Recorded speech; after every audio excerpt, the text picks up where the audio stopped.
گرمی کے دنوں میں آم آتے, گرمی کے دنوں میں آم آتے, لیکن ٹھنڈی کے موسم میں آم آ رہا, بارش کے موسم میں آم آ رہا, تو زکریا علیہ السلام پریشان ہو جاتے, پریشان کیسا آ رہا ہے, تو انہوں نے فوراً اللہ سے مانگ کی, ہنالک دعا زکریا ربہ, اے اللہ تو بغیر موسم کے پھل دلا رہا ہے, مجھے بھی خواہش ہے کہ مجھے بھی میرے بچے کو پیدا, یعنی میری نسل کو آگے بڑھا, مجھے بھی اولاد دے. فوراً اللہ سے مانگ, تیرے لیے کافی مشکل نہیں ہے بات, جب تو بغیر موسم کا پھل اتار رہا ہے تو تیرے ہاتھ میں یہ پاور ہے کہ مجھے تو اولاد دے گا.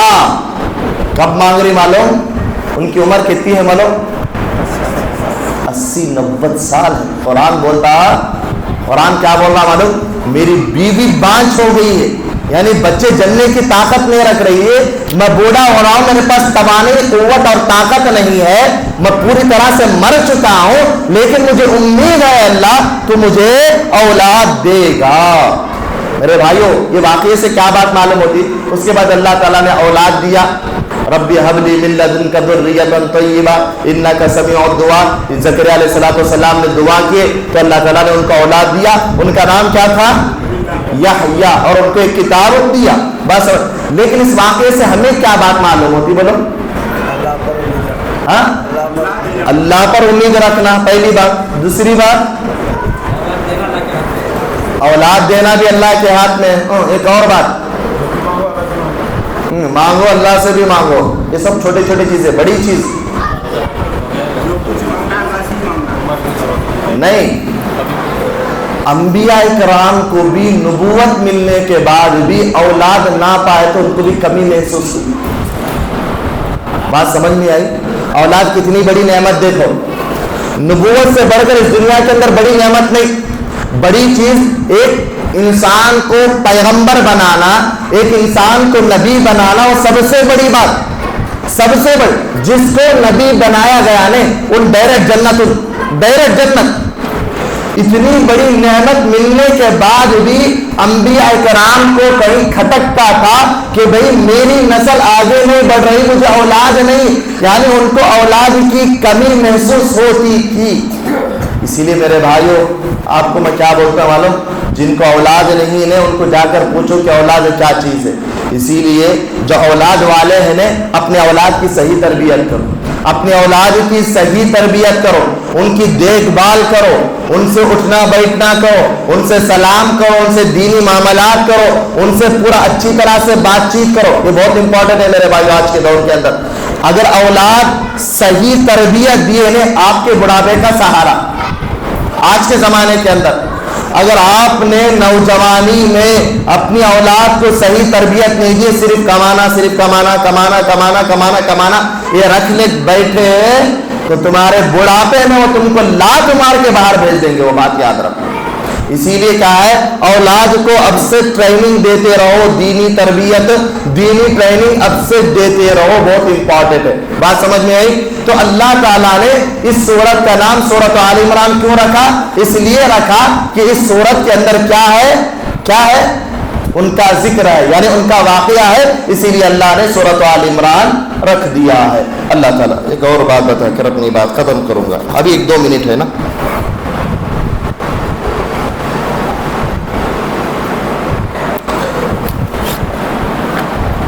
اس سورت کے اندر ایک دعا ہے. کیا دعا معلوم؟ ہر مسلمان کے میرے ساتھ پڑھو آپ. ربنا لا تزغ قلوبنا بعد اذ هديتنا وهب لنا من لدنك رحمة انك انت الوهاب. معلوم ہے دعا؟ معلوم کیا بولو دعا ہے؟